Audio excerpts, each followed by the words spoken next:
Gendreau's personal journey has already been featured in the Herald News, Reddit, and was published in People the other week. I feel humbled and honored that so many people are inspired by my weight loss journey, Gendreau said. For Gendreau, 30, it was the reality that he was harming himself, while his sister did everything she could while fighting an aggressive and rare form of cancer. At 300 pounds, Gendreau's diet consisted of bread, pasta, crackers, chips, and cookies. I was literally eating myself to death while my sister fought for her life, Gendreau said.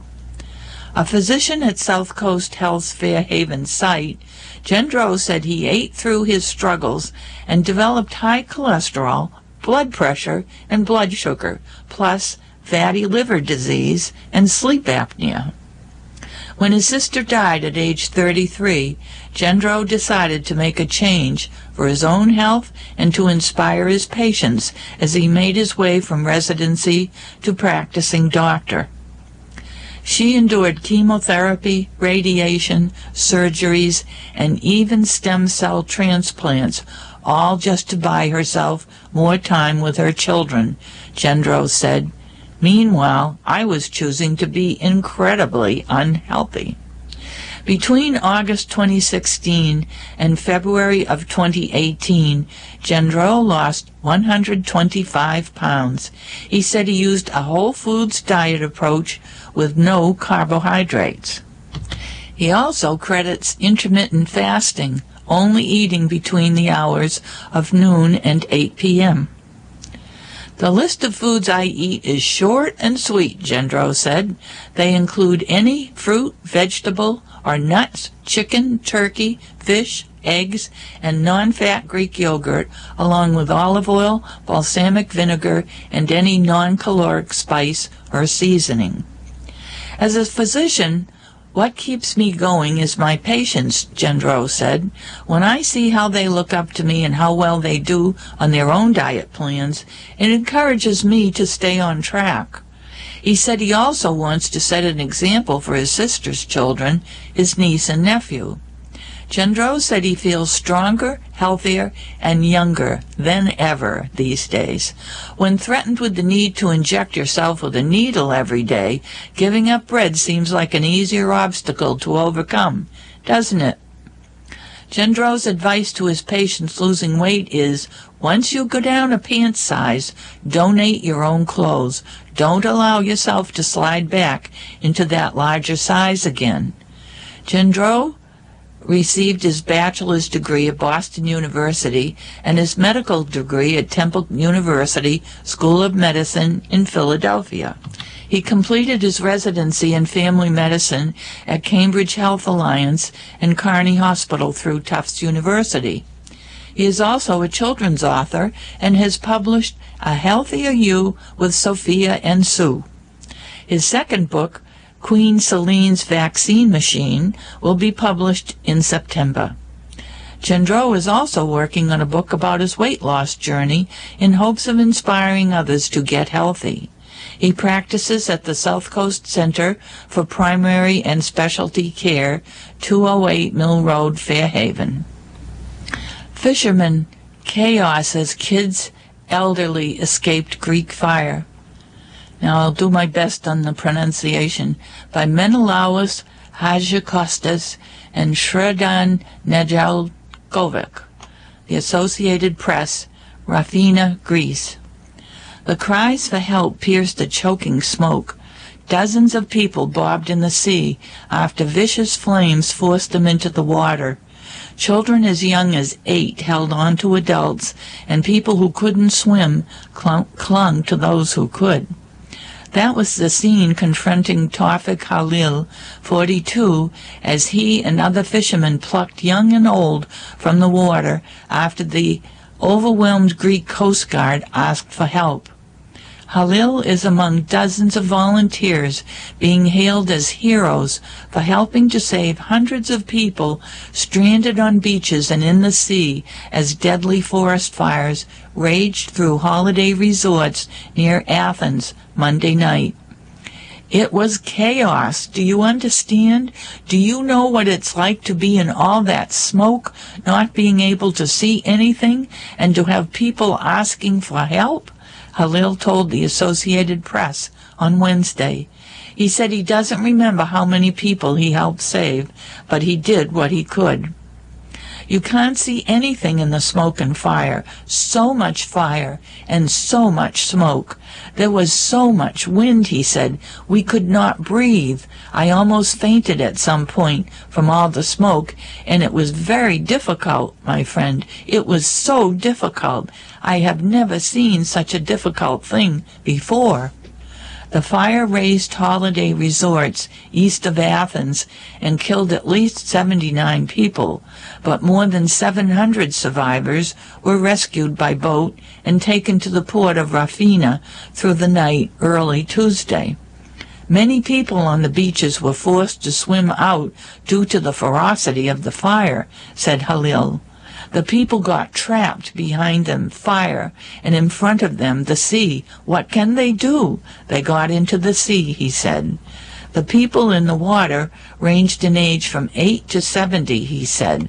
Some clustered together and all pleading for help. There were all these people in the water. Some knew how to swim and some didn't, he said. Those that could swim, we saved them. The other ones that did not know how to swim, we do not know if they are there, if they are alive, and what happened. No one knows. But what we could do, we did. The Egyptian, who has been living in Greece and working as a fisherman for 2 decades, said it was his second time dealing with a humanitarian disaster. The first was helping to rescue Syrian migrants off the Greek island of Chios. It wasn't all good news for the fishermen that day. Halil said his friend's boat pulled out a dead body. It's a tragic thing, he said. I still can't believe what happened. Honestly, you can't see anything in the smoke and fire. So much fire and so much smoke. There was so much wind, we could not breathe. I almost fainted at some point from all the smoke, and it was very difficult, my friend. It was so difficult. I have never seen such a difficult thing before. Egyptian fisherman Taufik Halil. You've just heard news stories from the New Bedford Times. Please stay tuned for more programming.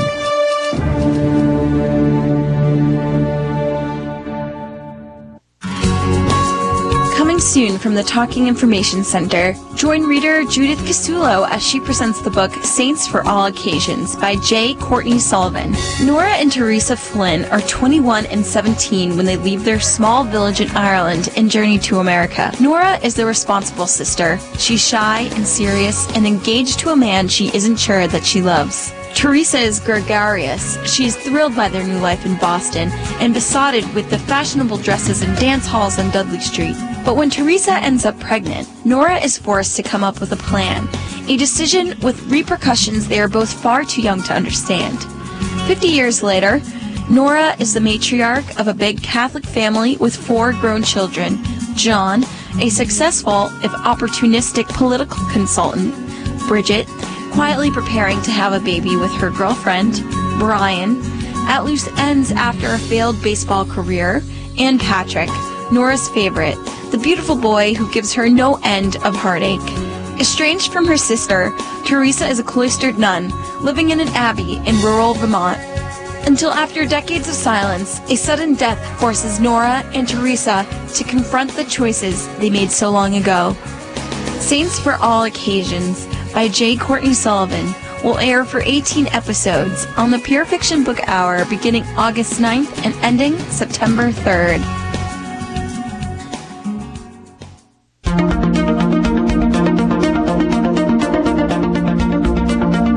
Thank you for listening to the Massachusetts Reading Network, a window to independent life in your community from Cape Cod to the Berkshires. This is volunteer reader John broadcasting from Springfield, Massachusetts. Stay tuned for more coming your way next. WRRS Middleborough, Pittsfield, WVBF Middleborough, WDJM Framingham, WUML Lowell, WLLO Londonderry. Coming up next from the Talking Information Center, news stories from the Cape Cod Times.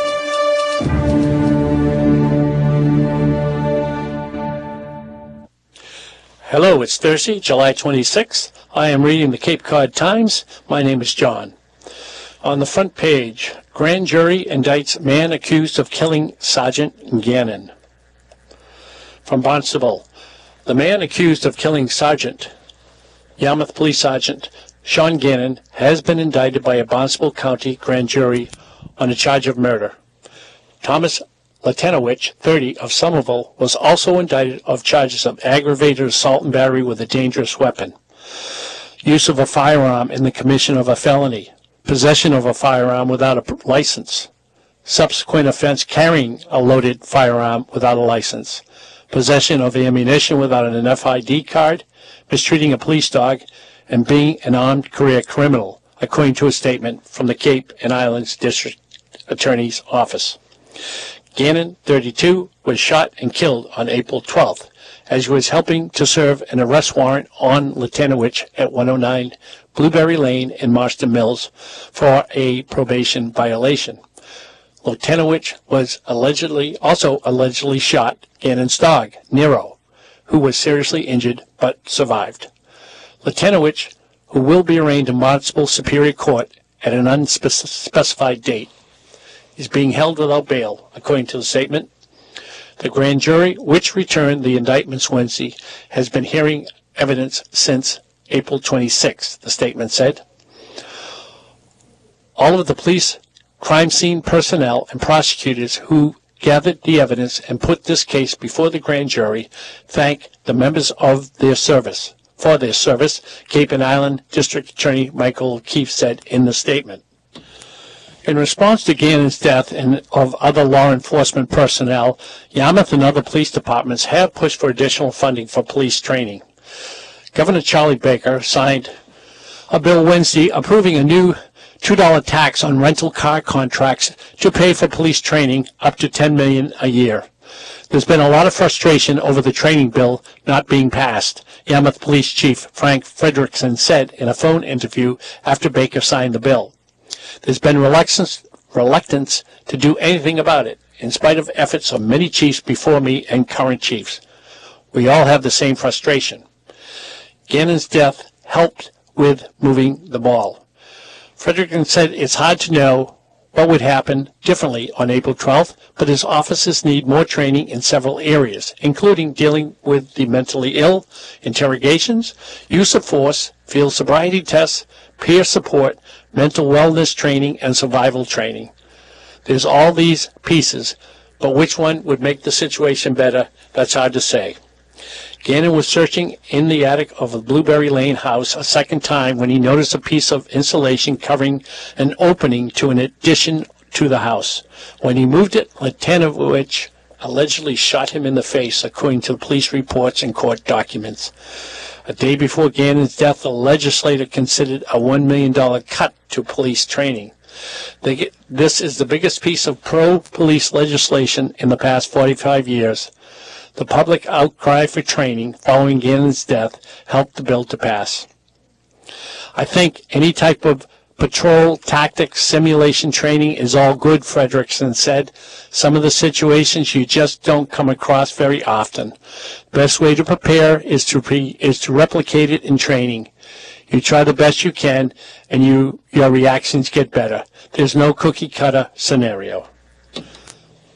Vineyard Wind to cover Yarmouth costs for a review by Christian Young, South Yarmouth. Offshore energy company Vineyard Wind will help cover upfront costs Yarmouth incurs as it considers the company's request for a host community agreement. The town shouldn't be on the hook for any costs in the initial analysis here, says Nathaniel Mayo, Vineyard Wind's Manager of Policy and Development. We hope that will grow forward with the town feeling protected and understood as a partner in this project. Yarmouth selectmen voted unanimously Tuesday to allow staff to continue working with Vineyard Wind to develop a memorandum. Yarmouth selectmen voted unanimously Tuesday to allow staff to continue working with Vineyard Wind to develop a memorandum of understanding, which would stipulate how much money Yarmouth would receive to cover costs incurred for legal work, administrative work, and any independent studies this town might need as it considers whether to enter a host community agreement. In terms of making sure that taxpayers aren't bearing the cost for us to get our answers, I think that is a good first step, Selectman Tracy Post said. Vineyard Wind, which in May won a bid to sell electricity to the state's distributors, has identified New Hampshire Avenue in West Yarmouth as its preferred landing site for an 800-megawatt submarine cable that would connect turbines southwest of Martha's Vineyard with an electrical substation in Barnstable. The cable would travel through Nantucket Sound and Lewis Bay, making landfall at the site. Then to continue north along Berry Avenue and Hagen's Crowell Road before crossing under Willow Street and using railroad and Eversource rights-of-way to enter Barnstable. A host community agreement would lay out the protections of or financial compensation Yarmouth would receive, the amount of work that town staff and third-party consultants will need to undertake to conduct a robust review of any proposed agreement would be costly and should be reflected in the MOU, Selectman Mark Forrest said. The devil's in the details, he said. I think we're anxious to see the kind of financial commitment. Mayo agreed, but stopped short of specifying how much the company is willing to spend. As much as we would like to offer robust support out of the gate for a wide-scale third-party analysis, that kind of cost outlay before having a tentative understanding of how we might move forward would be putting the cart before the horse a bit, he said. Town officials have spoken with Massachusetts Secretary of Energy and Environmental Affairs, Matthew Beaton, about the potential for the Department of Environmental Protection to visit Yarmouth and explain its permitting process to residents. The magnitude of the filing is very complex, Holcomb said. We need the state to come to town and explain to our residents exactly what is happening at the state level so that there's some comfort about the environmental review that is going on. Town staff will continue with Vineyard Wind to develop a draft MOU, which would likely be presented at the August 7th Board of Selectmen meeting. We look forward to hashing out the details and bringing back something to the board that is palatable for all those involved, Mayo said. Various state agencies, including the State Energy Facilities Siting Board and MEPA, will ultimately decide whether the cable lands onshore in Yarmouth. Provincetown Select Board backpedals on e-bikes by Ethan Gendreau. Provincetown.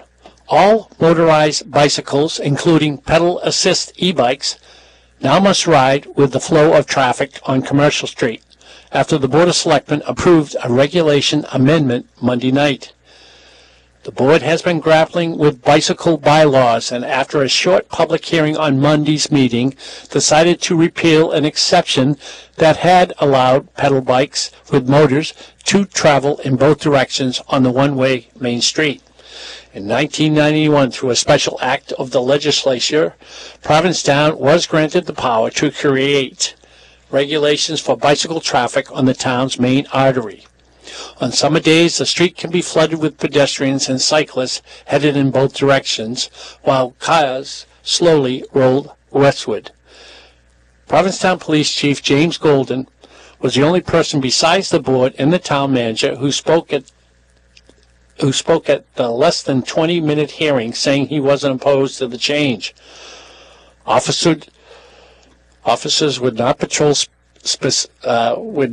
specifically in search of motorized bikes riding against traffic, Golden said, but the citation would likely be tacked on if cyclists were stopped for another reason and found to have a power-assisted bicycle, Golden said. I do not have the staff, nor do I really think they should be focusing on every bicycle that goes by them. Is it being pedaled, or is it making a faint whizzing sound? He told the board. The instance where this would happen would be a secondary offense where there was already an encounter with the operator for whatever reason.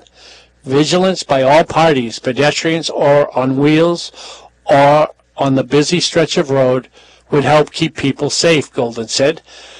Basic situational awareness would go a long way in making everybody safe, he said. Discussion about e-bikes was sparked just before the summer when Coast Provincetown started using and renting URBEs, a folding battery-powered scooter-like vehicle that doesn't have pedals and can reach speeds of 18 miles per hour. The URBEs were prohibited from going against traffic, but other types of e-bikes, including bicycles with battery packs that assist riders when they pedal, were still allowed to go against the traffic in town. Monday's hearing was prompted by safety concerns and the speed of motorized bicycles, said Select Board Member Thomas Dunnigan. Board Member Cheryl Andrews also noted that as technologies continue to change, the town will have to make sure the laws keep up. Community defines Woods Hole Film Fest by Olivia Burns. One day in July 1991, a small group gathered in Woods Hole to watch 5 short films. The whole affair didn't take longer than an hour. We were thinking, hey, if they can have Sundance, then we can have Woods Hole, said festival co-founder Judy Laster, who says she and co-founder Kate Davis created the festival in part to show their own work. 26 years later, Woods Hole Film Festival, held each year from the last Saturday of July through the first Saturday of August, has grown. The festival will screen 46 full-length features and 117 short films during its 8-day run, with many filmmakers and film-goers returning to the small coastal village of Falmouth. There will also be parties featuring local musicians and panel discussions on topics that include independent film and science and storytelling from the science-centric village. It's the festival's sense of community and connection to a place that is set apart from others, Lester said. We really try to connect what we do with where we are, and we're proud of how closely we work with other Woods Hole community. The festival screenings take place in spots across town, from the old Woods Hole Fire Station to the Woods Hole Oceanographic Institute. Many of the films are local to Boston, Cape Cod, and the islands, even Woods Hole itself. The town's drawbridge, for example, lies at the heart of the Maureen Crawford Samuelson and Shane Hofeld's documentary short Keeper, which will screen on Saturday. The film is really about place, and this place in particular, and the people who love this place. Showing the film to a Woods Hole audience is intriguing and meaningful, says Crawford Samuelson. Keeper explores how the drawbridge pauses movement in Woods Hole each half hour, tempering the fast pace of busy modern life. The theme continues with Martha's Vineyard resident Liz Witham's film Keepers of the Light, a documentary film about the island's Gayhead Lighthouse and the people who have kept its lights on. Falmouth resident Betty Hinley, who Witham believes may be the last person alive to live at the lighthouse, will be at Saturday's screening of the film, and with a Q&A to follow.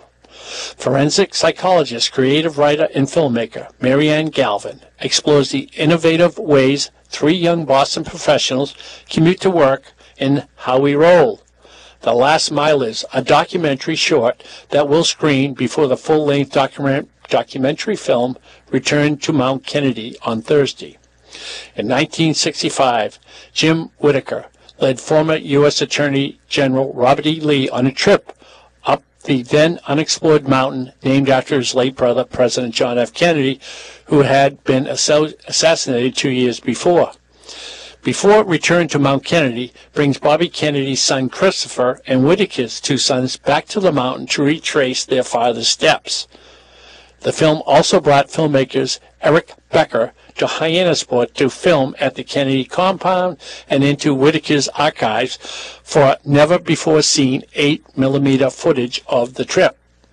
I became addicted to finding the archival gems, even today. They're still coming out for the first time. Little pieces of the climb are being told to us, says Becker. The film festival, the oldest on the Cape and Islands, receiving nearly 1,000 submissions this year, and will host world premieres of 5 feature-length films and 28 shorts. Almost everything has changed since the beginning 26 years ago, Laster says, especially the means and methods of consuming media, says Laster.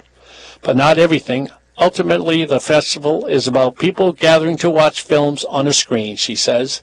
It's a shared experience, and that's one thing that hasn't changed. Cape Cod has a long history with duck boat safety. From Hyannis, by Colleen Cronin. Amphibious vehicles having a long history on Cape Cod, dating back to when they were tested on its dunes before deploying to the beaches of Normandy. Local duck boat business owners would like to continue that history, as duck boat safety is being questioned after 7 people died when one sank last week in Branson, Missouri. Before they started carrying tourists, DUKW and LARC vessels were part land, part water vehicles that carried equipment and soldiers to the war front. The Duck was designed during World War II. The LARC, the LARC, or Lighter Amphibious Resupply Cargo, was a Vietnam invention, a slightly larger version of the Duck, but it's just as light and built out of aluminum. Cape Cod has been an early testing ground for the Ducks before they were approved for military use, according to Joe Yukna, founder of the Cape Cod Military Museum in Bourne. The Ducks have been on the Cape for performance testing when a U.S. Coast Guard crew was stranded on a sandbar. It was only the Ducks that were able to rescue the men, Yuka said. During the summer and fall of 1942, Camp Edwards was home to the headquarters of the country's first amphibious training center on Washburn Island. Amphibious assault teams prepared for Europe and Japanese shores. Today, amphibious vehicles have much more family-friendly use, allowing tourists to tour both the Cape historic land and sea. At Cape Cod Duckmobiles in Hyannis, 1 duck and 2 larks take passengers out to Lewis Bay. All 3 Duckmobiles are registered as regular vehicles, buses, and boats, according to Cape Cod Duckmobiles owner John Britton. There are so many inspections, Britton said. Ducks and larks are both classified as small passenger vessels under the Code of Federal Regulations, Subchapter T, and are inspected annually by the Coast Guard. As mandated, Britton must also take his own crew monthly to log emergency training. His crew practices persons overboard, fire, and driver incapacitated drills, he said. Britton started in the duck business in 1995 with just the larks, rebuilding them himself. The company added a duck to its fleet right after the time that one sank in Arkansas in 1999, killing 13 people. After the 1999 sinking, the National Transportation Safety Board made recommendations that amphibious vehicles have reserve buoyancy, either through watertight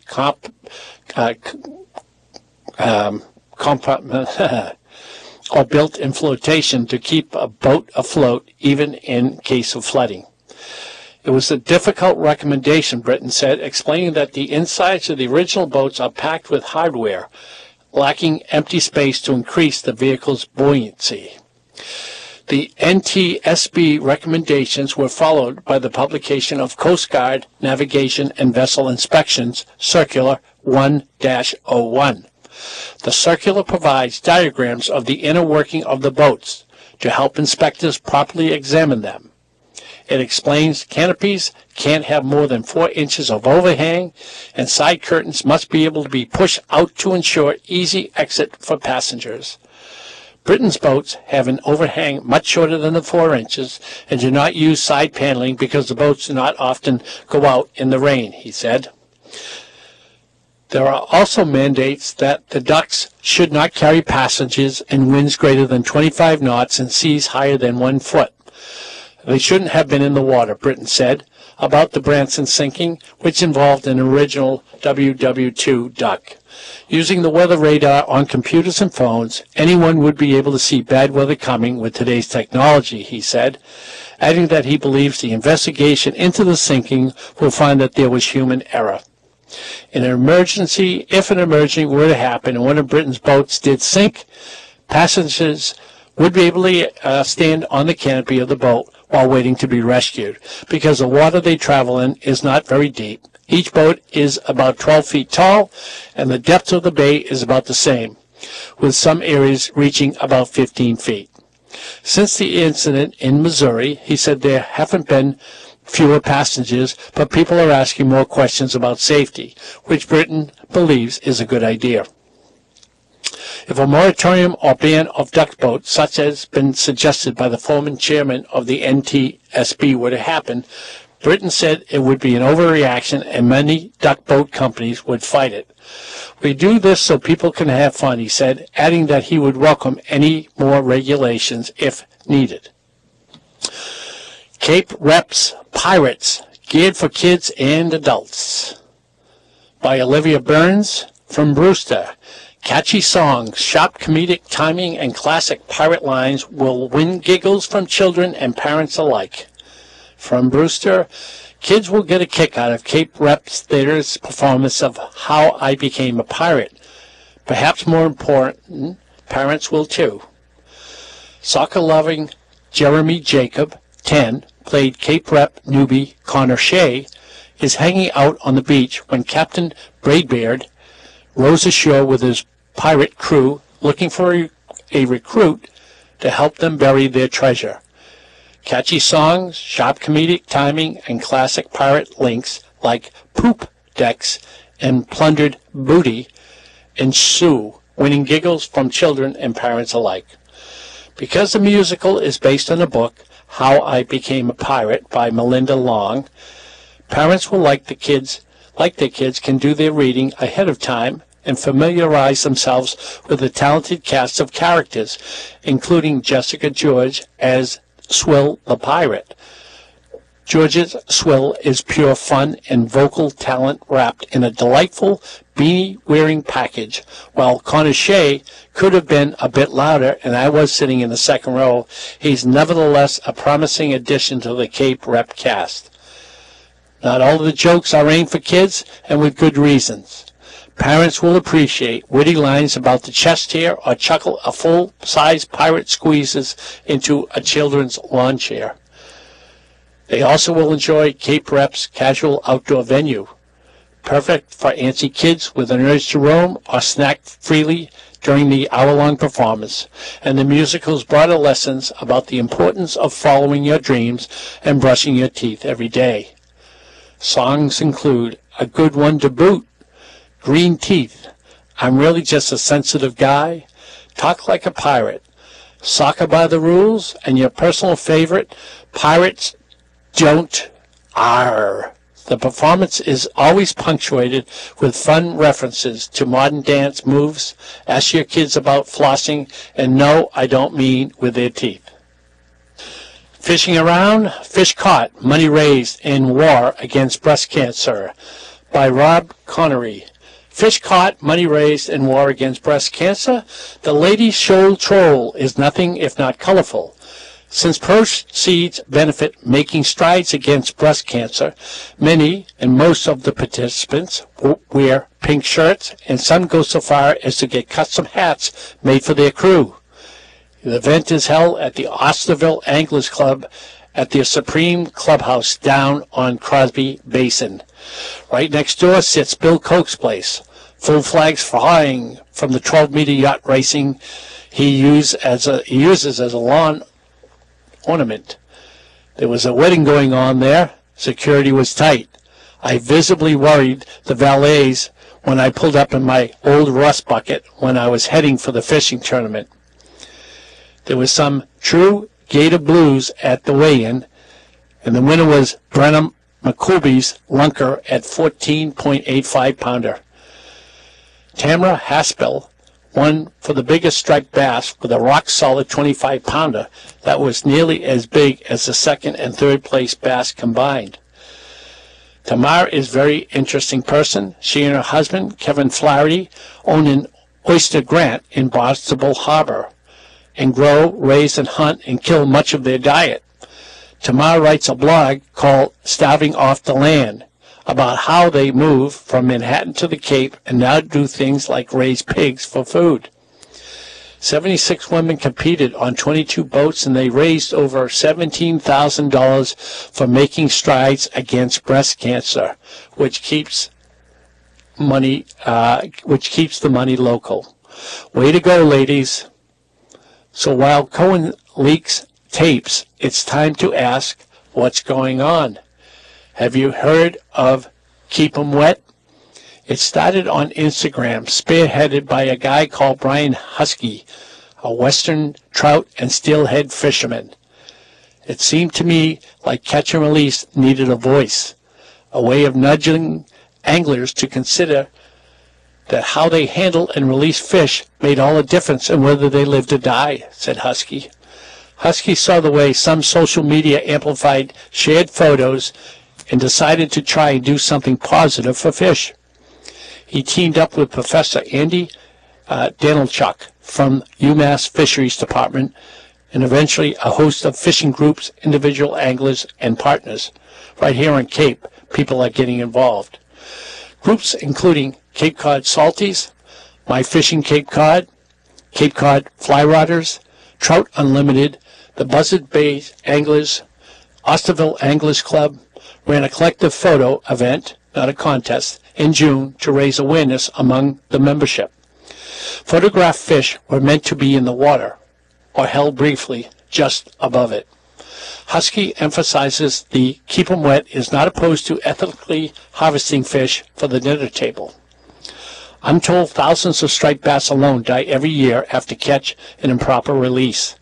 Stripers, like all fish, have a protective layer of gooey slime all over them, touching drying things, your hands, the boat, streamside rocks, the bike path at the canal, rubs this protective layer away, exposing the fish to dangerous bacteria that ranges from unsightly rashes to outright death. Keep them wet. Use the hands to handle them, and if you want a grip and grin photo, make it quick. More fish in the water benefits us all. Once again, this is Cape Cod News, and I am John. I'm signing off. Thank you.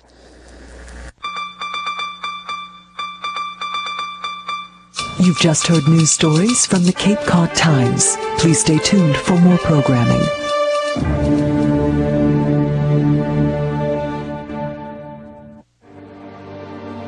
Coming soon from the Talking Information Center, join reader Jack Garrity as he presents the book The Unnatural World, The Race to Remake Civilization in Earth's Newest Age by David Biello.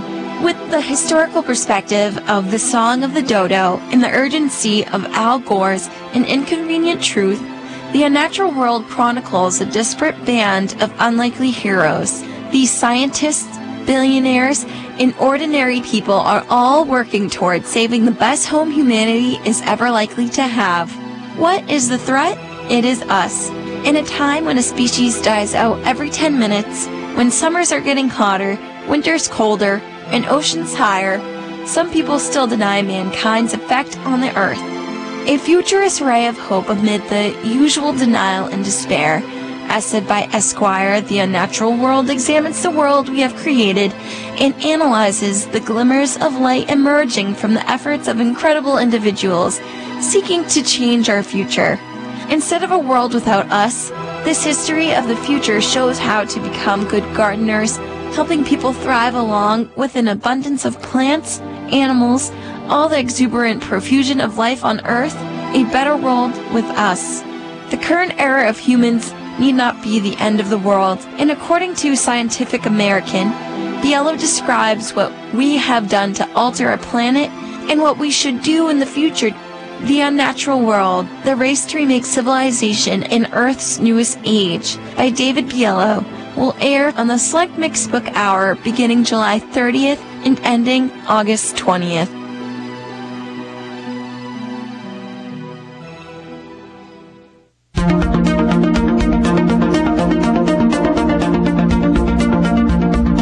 Thank you for listening to the Massachusetts Reading Network, a window to independent life in your community from Cape Cod to the Berkshires. This is volunteer reader Holly Miller, broadcasting from Worcester, Massachusetts. Stay tuned for more coming your way. WRRS Middleborough, Pittsfield, WVBF Middleborough, WDJM Framingham, WUML Lowell, WLLO Londonderry. Coming up next from the Talking Information Center, it's the Senior Program, featuring a selection of articles from AARP Magazine, as well as other sources. Please stay tuned.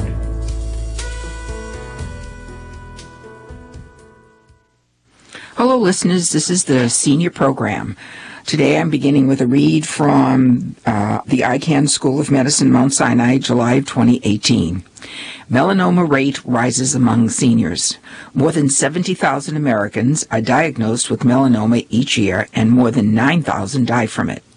A recent study reveals that melanoma rates are on the increase among older Americans. The study is from the Journal of American Medicine Association of Dermatology, March.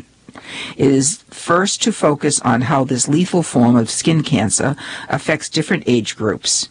And Arash Arafkan, MD, Assistant Clinical Professor of Dermatology at Mount Sinai, says that the data partly reflects the fact that melanoma is essentially an age-related disease. Seniors are more vulnerable because of cumulative sun exposure over decades, during which we underestimate the risks associated with sun exposure, and sunscreen was not widely used, he explained.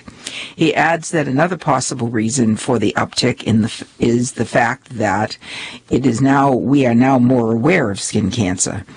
They may be more likely to raise the alarm with their doctors if they develop suspicious skin lesions.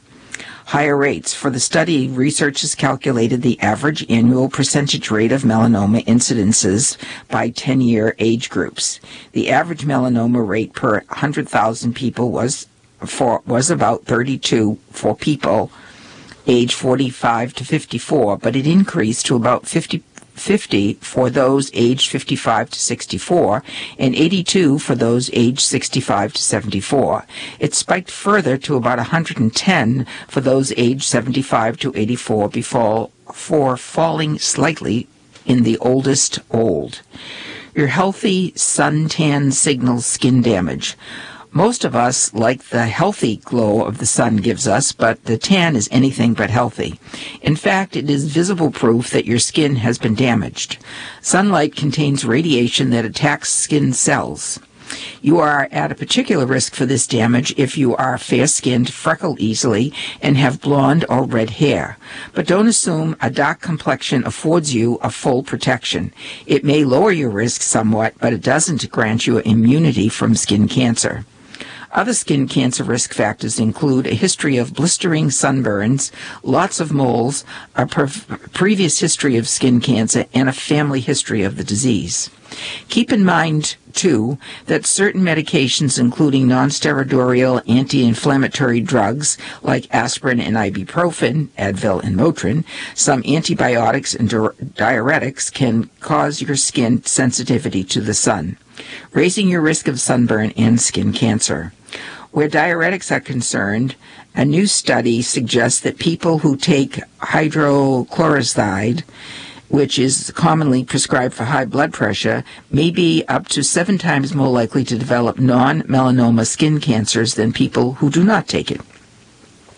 Treating melanoma, surgery is the first line of treatment for melanoma and typically removes the lesion along with 1 or 2 centimeters margin of the skin around it.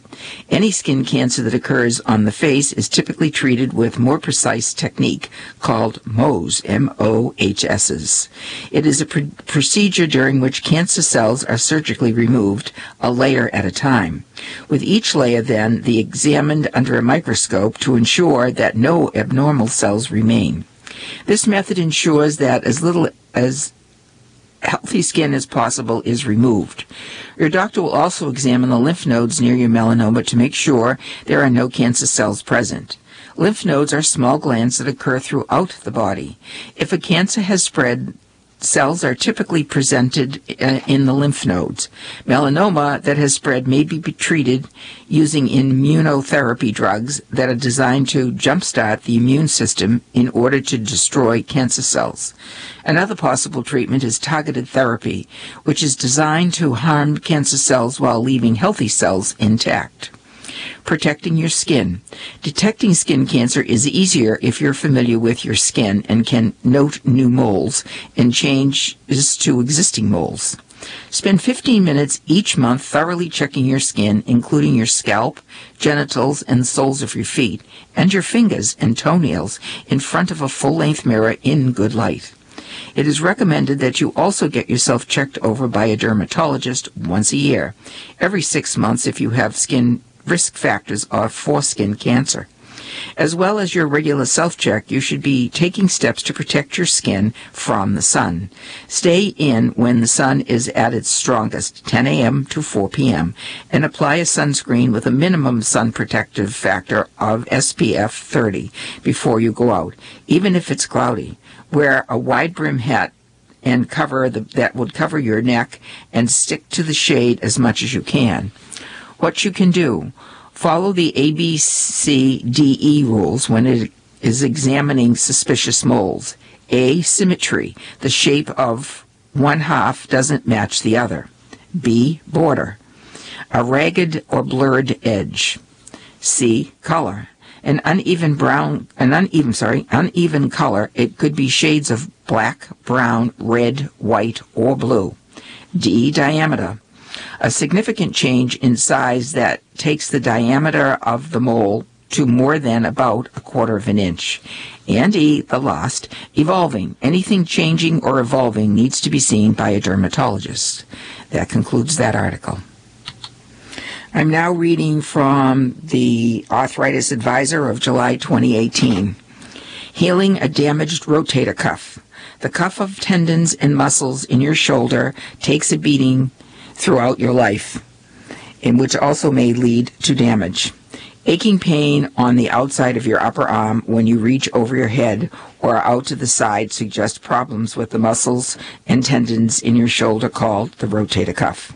In addition to pain during the day, rotator cuff injuries also tend to cause pain at night, whether lying on your shoulder or not. An anatomy. A group of 4 muscles originate on the shoulder blade and attached to the upper arm bone by the way of tendons.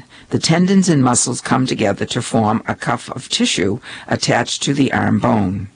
The role of the rotator cuff is to help you rotate and elevate your arm over your head and give you strength and power in the shoulder when you reach to the side. The shoulder is a ball and socket joint, and the rotator cuff also helps to keep the bony ball at the top of the humerus centered in the socket in the shoulder blade. Like all muscles and tendons that get heavy use, the rotator cuff can suffer wear and tear over time. What can go wrong? The rotator cuff is susceptible to a variety of problems. It may become inflamed and irritated, a condition called tendinitis. It becomes chronic. It is called tendinosis. The tendons of the rotator cuff can also tear, either partially or completely. A sudden injury from a fall or an accident can cause the rotator cuff to tear. Or it may be more of a degenerative condition that occurs gradually over time, which is typically seen in people in their 60s and 70s. The distinction is important because treatment for a torn rotator cuff differs depending on the cause. Because degenerative tears occur slowly, the shoulder has adapted and compensated. With traumatic injury, the tendon retracts and can get stuck in a fixed position if you wait too long to fix it. In the case of a sudden injury, imaging studies will be done without delay. A traumatic rotator cuff is a surgically urgency for most people, and repair procedures will be performed within 4 to 6 weeks. Surgery is not the first step for degenerative rotator cuff tears. Conservative care first. Treatment for non-traumatic shoulder pain starts conservatively with rest, ice, anti-inflammatory drugs, and physical therapy. After 6 to 8 weeks, you should be feeling better. If the symptoms persist, the next step will be an imaging study, such as the magnetic resonance imaging or ultrasound. If the problem is tendinitis without tear, surgery won't help. For a small tear, a procedure can be performed to shave off the frayed portion of the tendon. A large tear is more than half of the thickness of the tendon, can be surgically repaired. The surgery is performed with minimal invasive arthroscopic technique. Recovery is typically quite long. It can take 6 months to a year to regain function and mobility. What you can do: rest. Avoid activities that worsen symptoms such as reaching upward, carrying heavy objects, or other activities that stress your sore shoulder. Ice. Apply ice to your shoulder for 20 minutes once a day in the evening. Non-steroidal anti-inflammatory drugs. People who can tolerate drugs like that can try a short course of ibuprofen, Advil, Motrin, or naproxen, Aleve. Physical therapy. This is a cornerstone of treatment. Physical therapy is aimed at reducing inflammation and retraining the rotator cuff and surrounding muscles to compensate for the damage. And the last is the corticosteroid injection. For severe pain that isn't helped with these measures, an injection can be added to the regime. That concludes that article. I am now reading from the UCLA Healthy Years of July 2018. Healthy aging, reduce stress and plug into life. A daily diet of news can be stressful. Take a break, turning out of the news and into your life. Wildfires, mudslides, government shutdowns, school shootings, and more. We're glued to our phones, our televisions in quest for information. But the barrage of bad news may leave us feeling tense, sad, anxious, and preoccupied. Overexposure to the news can lead to something called vicarious trauma, a term introduced in the 1990s to describe the experiences of therapists, rescue workers, and medical professionals. The American Counseling Association describes vicarious trauma as a state of tension and preoccupation with the stories of trauma experiences described by clients. Vicarious trauma is also sometimes referred to as compassion fatigue.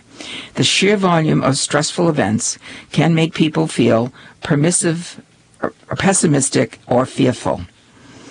Consequences of stress. Stress results from being in situations, real or vicarious, that are scary, life-threatening, or seemingly out of your control.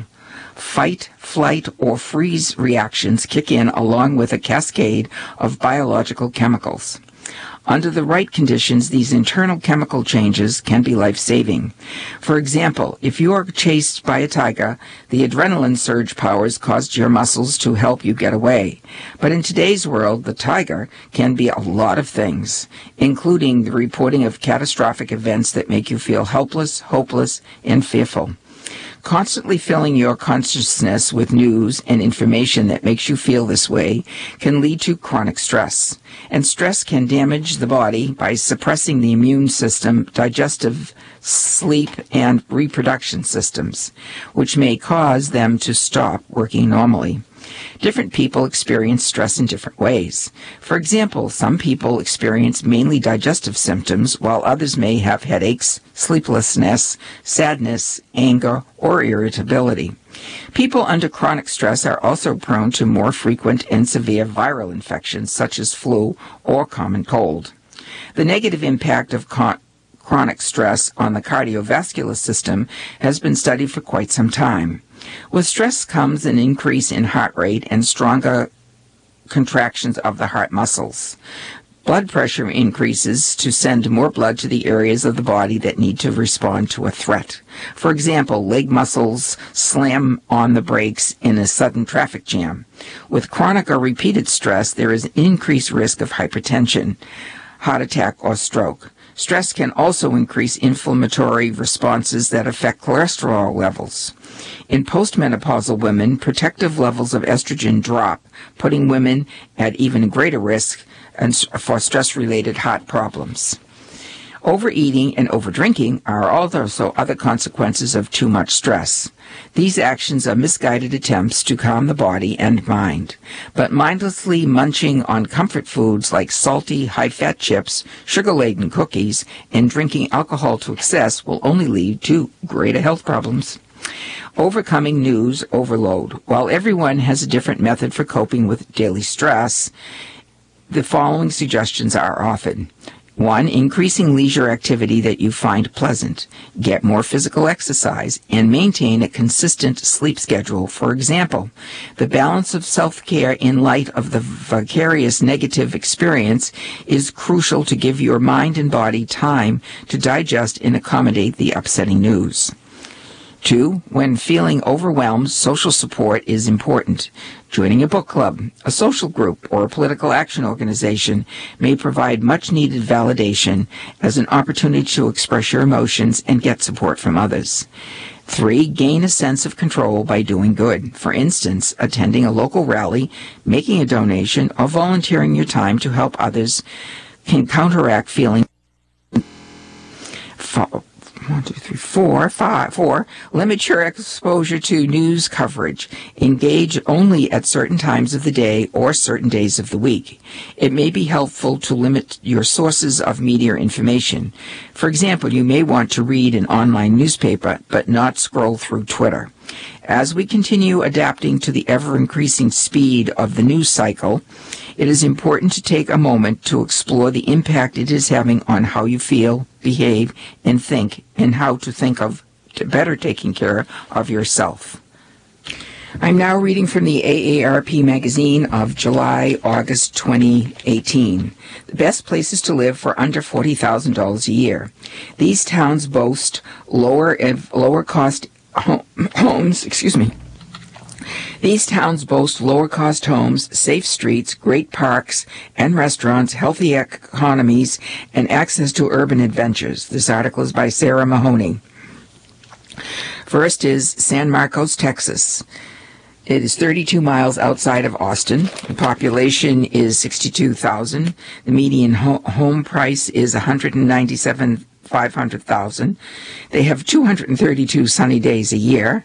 The vibe is hill country's low-key charmer. Freebies that count are concerts take place in the park every Thursday during the summertime. The best way to spend $10 is enchiladas at Herbert's Taco Hut.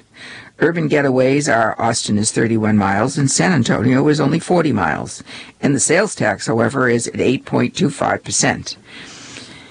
Accent on nature, ethnic diversity, natural beauty, and Texas tradition create the perfect mix.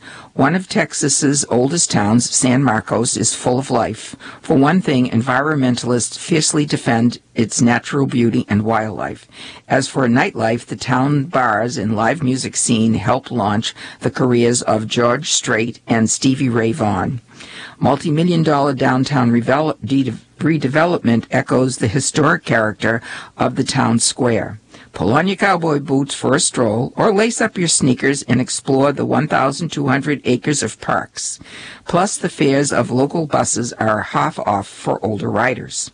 The San Marcos Activity Center, which charges seniors $51 for an annual membership, offer group hikes, sack lunch socials, adult ed classes, and Golden Sweethearts Ball.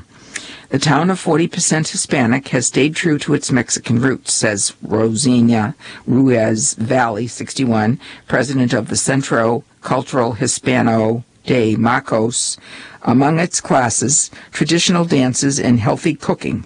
Valley is an adjunct professor at Texas State, says that while she and her husband, David, 64, plan to downsize, they are eyeing new condos in town.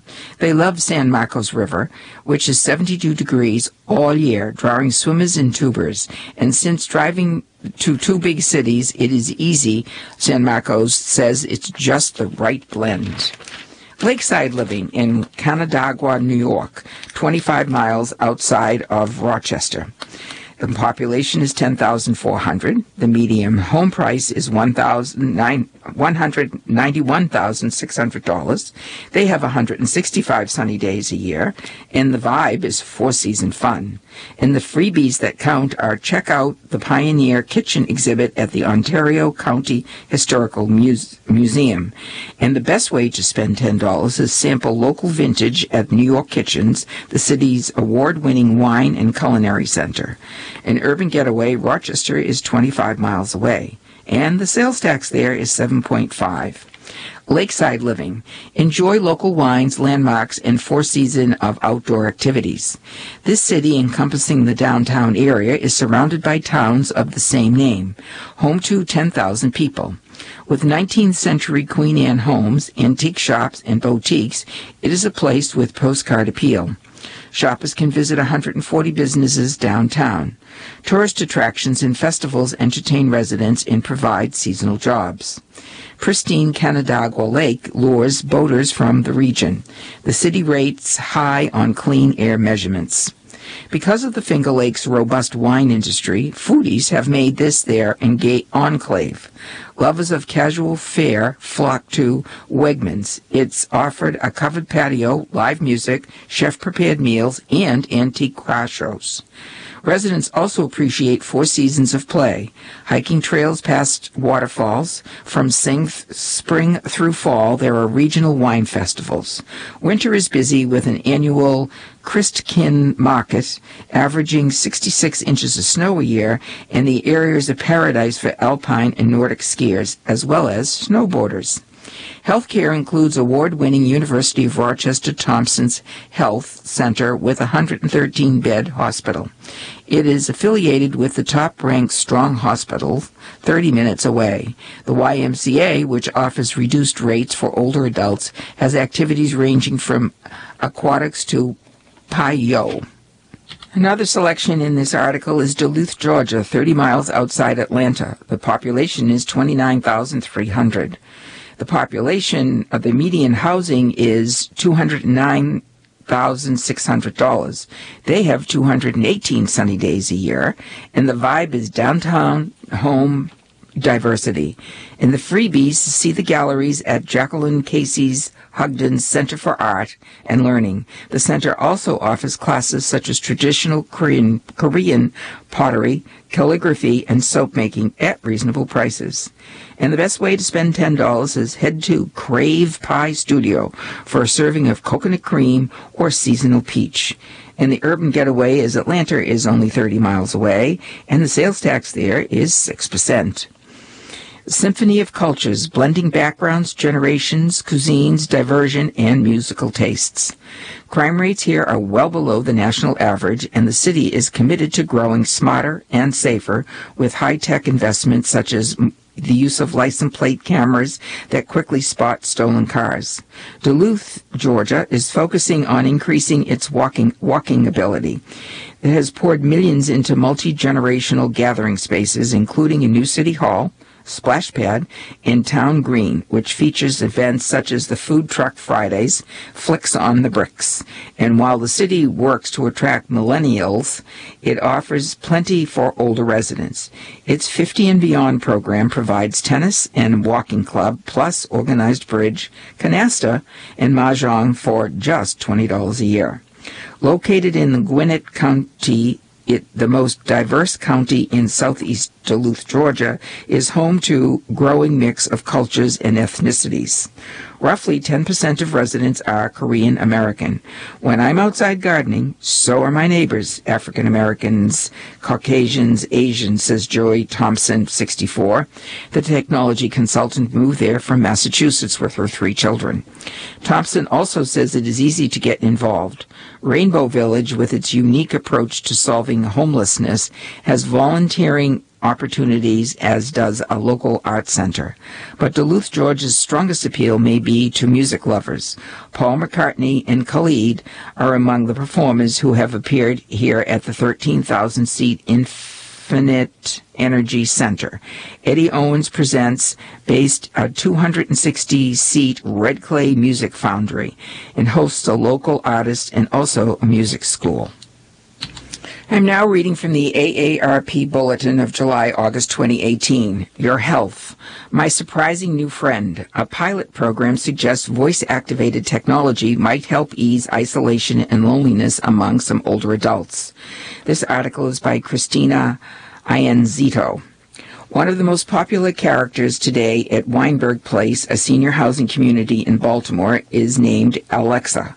Alexa, tell me a joke, says Alva Holcomb, 71, to the amazing Amazon Echo in her studio apartment on a recent Sunday morning. Did you hear about the pig that joined the Royal Shakespeare Company? Alexa replies. He is a natural Hamlet. Holcomb chuckles appreciatively. She is one of more than 170 residents here in 4 other affordable housing complexes in the Baltimore and Washington, D.C. area who have been given an Amazon smart speaker as part of the AARP Foundation's Social Connected Voice-Activated Technology program. The goal of the program, which has been in a testing phase since early last year, is to determine whether voice-activated technology can help older adults fight isolation and loneliness. Both are serious risk factors for a range of health problems, including dementia. According to one study, loneliness can shave several years off a person's life expectancy. Initial observations suggest that the program has promise. The banter between the human and the machine seems to help residents feel more connected, says Lisa Budlow, Chief Operating Officer of Comprehensive Housing Assistance Incorporated, which owns some of the participating facilities, along with the National Health Foundation, and it is collaborating with the AARP Foundation on the project. Just talking to it actually producing that positive emotional response that can help combat loneliness. Alexa also allows its user to access their community activities calendar, hear the news, listen to their favorite music and audiobooks, and set reminders to take their medications. Maybe just as important, the device allows users to bond with each other over cool new things they discovered it can do. Organizers note that the program is not particular about the brand of device that is used. AARP Foundation has no formal arrangement with Amazon. The challenge has been to get residents, many of whom have minimal experience with smartphones or wireless internet, past their initial resistance to the technology. It helps to have an influential resident championing the program.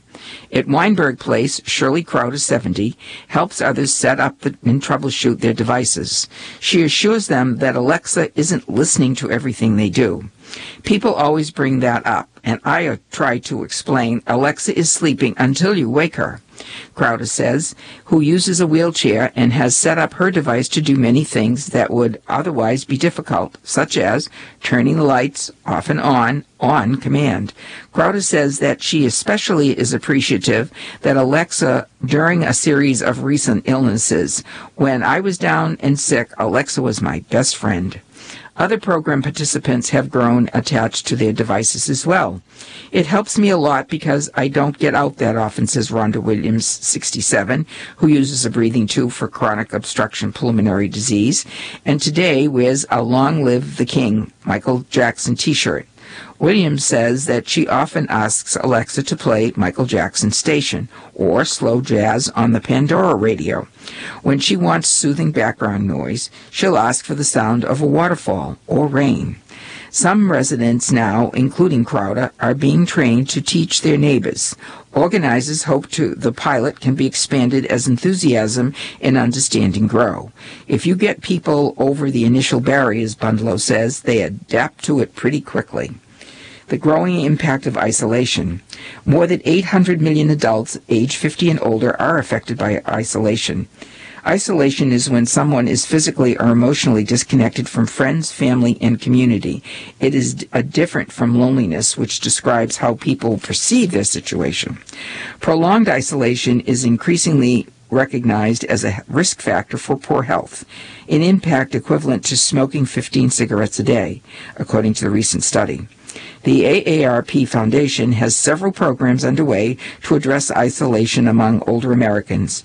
To learn more, take a quiz to determine your local loved one's isolation risk. Go to the AARP Foundation's website, connect2affect.org, and that's connect to the number AFFECT.org. And this concludes the reading of the senior program for today. Thank you for listening.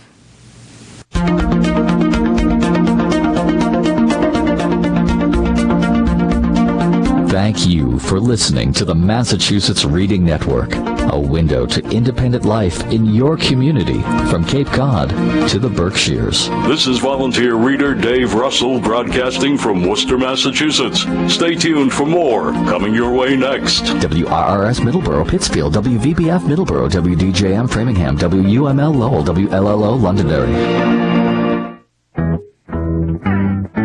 Please join the Talking Information Center for a presentation of Time Magazine. It's coming up next.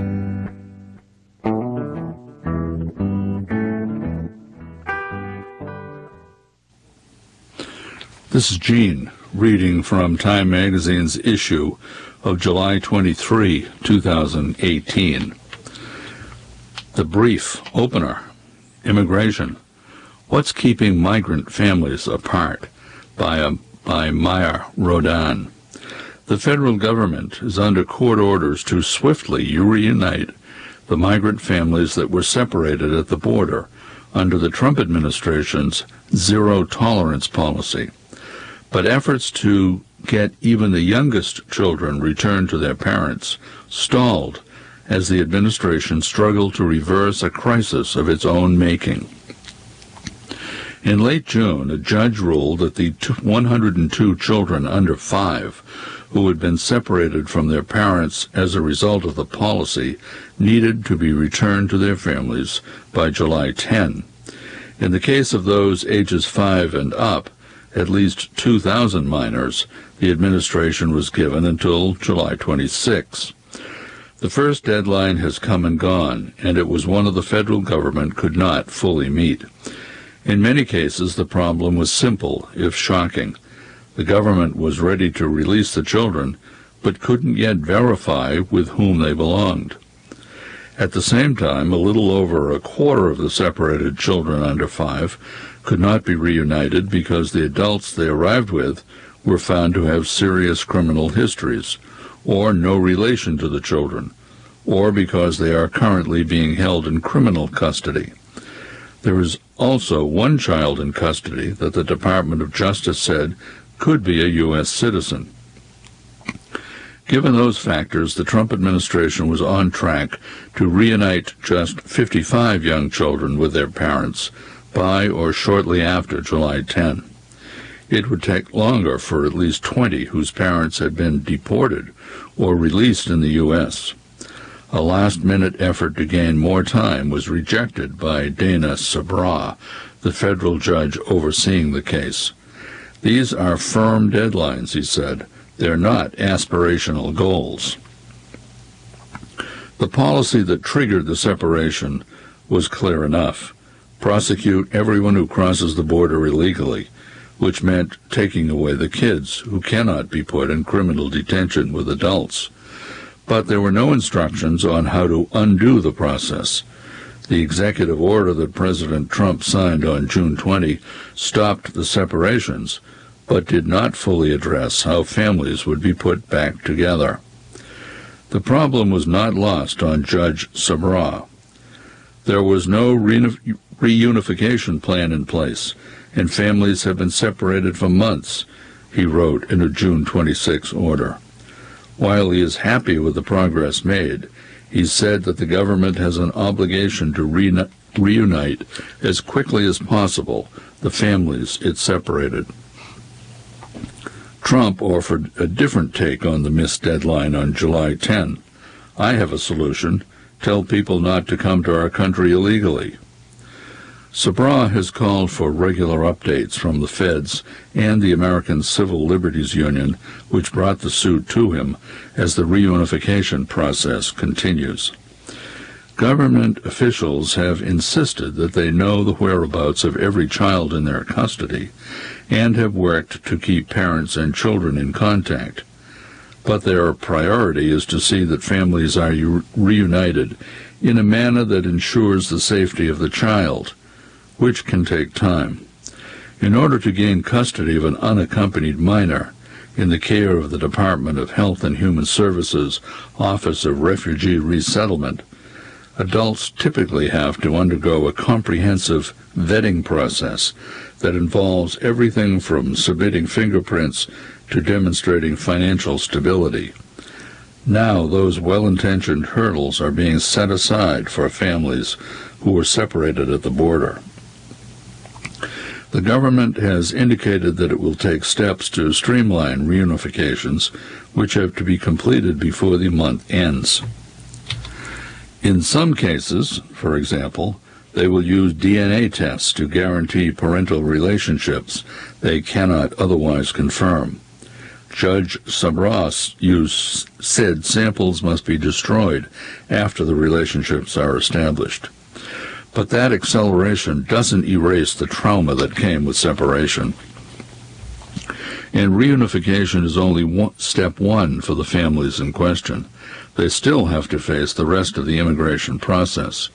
Only now they'll do it as a unit rather than separately. Zero tolerance had been among many Trump administration efforts to crack down on illegal immigration, and some officials had specifically pitched family separations as a possible deterrent for border crossings. To an extent, they succeeded. Apprehensions fell by 18% between May and June, according to recent data. But in the court of public opinion, the administration's harsh posture toward migrants has been widely condemned. It also has not had much luck in federal courtrooms. Federal officials had sought to modify a long-standing legal settlement that limited the amount of time children can be held in immigration detention, but another federal judge rejected that request too.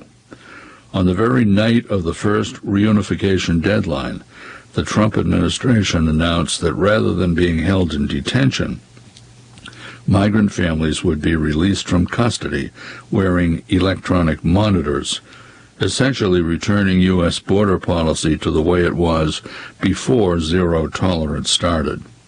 The setback for Trump and his immigration team has left them where they began. That's more than can be said of the nearly 2,000 separated children who are still in custody. In the Nation, Trump's Justice, How Brett Kavanaugh Could Change America, by Brian Bennett. President Trump had narrowed his list of contenders for the nation's highest court to 4 by the time Air Force One touched down outside Washington on July 8. But Trump wanted another sit-down with one candidate in particular. That evening at the White House, Trump spent more than an hour in his private residence talking with Brett Kavanaugh about the judge's family, his life growing up in the Capitol with 2 lawyers as parents, and his work, according to a person familiar with the discussion. It was the longest amount of time Trump had spent with any of the candidates. After their discussion, Trump said Kavanaugh was a judge out of central casting, one of the president's favorite compliments. The meeting led directly to the East Room of the White House the following night, where Trump announced Kavanaugh's nomination beneath gleaming chandeliers. There, Kavanaugh needed only 14 words to describe his approach to the bench. A judge must be independent and must interpret the law, not make the law.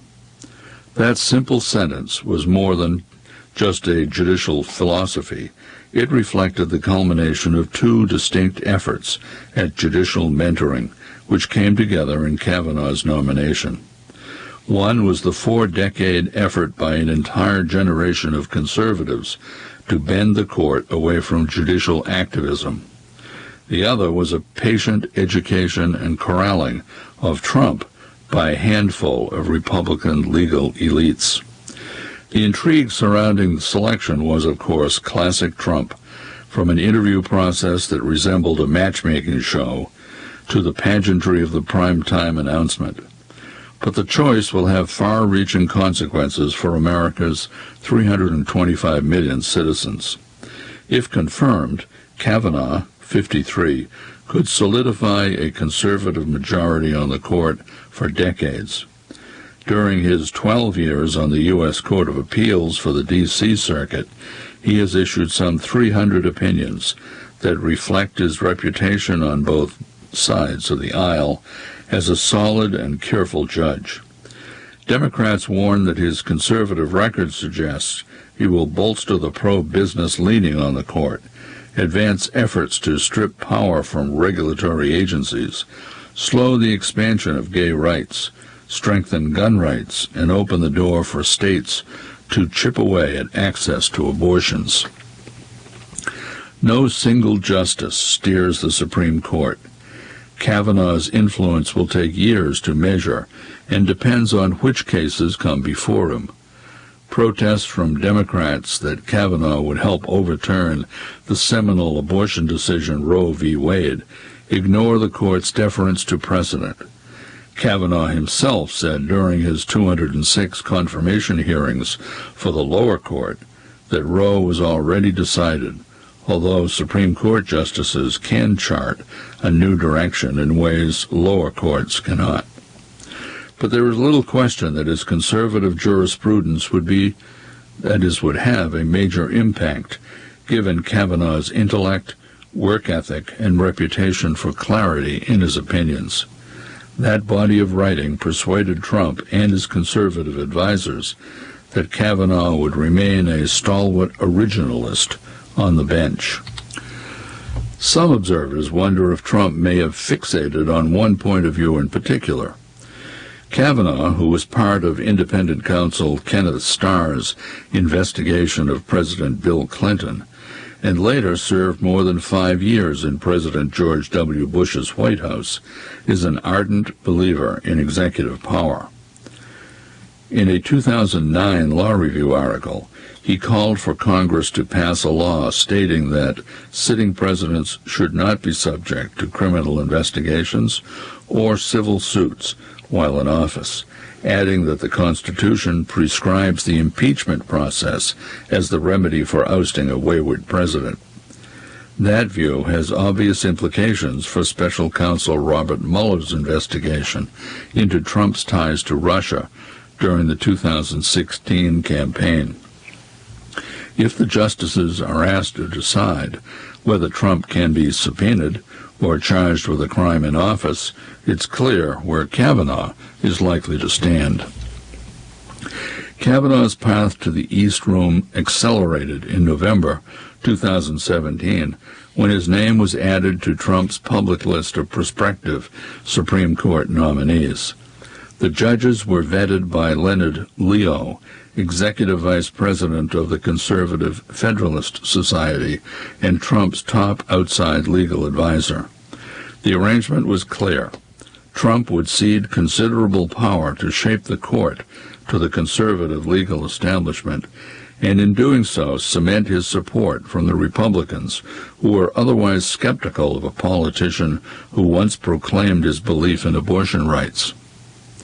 Former White House strategist Sgt Gannon took to calling this transaction the process, and the selection of Kavanaugh like conservative Justice Neil Gorsuch last year, shows the process is working, Bannon tells Time.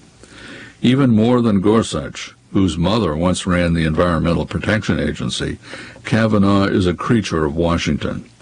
He was born to two parents who brought their legal lessons to the family dinner table. Kavanaugh's mother was one of D.C.'s few female prosecutors at the time, and later became a judge. When Kavanaugh joined the bench more than a decade later, he hung a framed copy of her investiture documents on the wall next to his desk. Like Gorsuch, Kavanaugh attended Georgetown Preparatory School, a rigorous Jesuit school. He earned degrees from Yale College and Yale Law School and clerked for Justice Anthony Kennedy alongside Gorsuch before joining Starr's investigation into Clinton. Kavanaugh helped write the final Starr report, which recommended Clinton's impeachment for lying about his sexual relationship with Monica Lewinsky.